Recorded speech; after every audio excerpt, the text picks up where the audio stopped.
აზრი არა აქვს შენზე, რას ფიქრობენ ხვდები? ამ მნიშვნელობა ცხოვრება ისეთი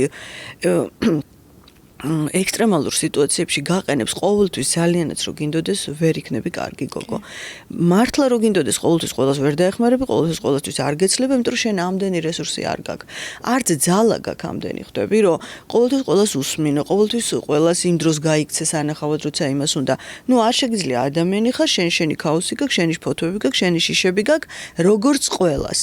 და შესაბამისად მე ეს ცუდი გოგოს როლი გეხმარება იმაში გონება მშვიდდება, შენ აღარ გაღელვებს რა, რომ ეს რო არ გამოგივიდა, ეხა წავა ის და ნუ ვიფიქროს, იმიტომ რომ შენ ისედაც ხვდები, რომ რასაც უნდა მაინც იმას ფიქრობენ ადამიანები რა და ამან ძალიან დიდი თავისუფლება მომიტანა სივრცე, როცა მე ყველა თავს განებებს რა და აღარებულებები ხო, всё, ხვდებიან, რომ ეს მაინც იმას ისევს, რაც უნდა და მე შენ იცი უცებ აი ამ ხელა სივრცე გამოთავისუფლდა, რომ ჩემი თავი მეპოვნა რა. მე ამ თავისუფლებით ვცხოვრობ და მე ვიტყოდი, რომ მე რაც მაქვს დღეს ეს არის თავისუფლება და ამ თავისუფლებამ დამანახა, რომ ძალიან მარტივი ყოფილა ცხოვრება.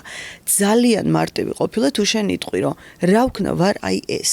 მე მეტი არ შემიძლია, მე მჭირდება ჩემი თავის გაგება და ეხლა თქვენ ჩემ თავში ვერ ჩაიხედავთ, ამიტომ მოდი მე დამტოვეთ ჩემ თავთან.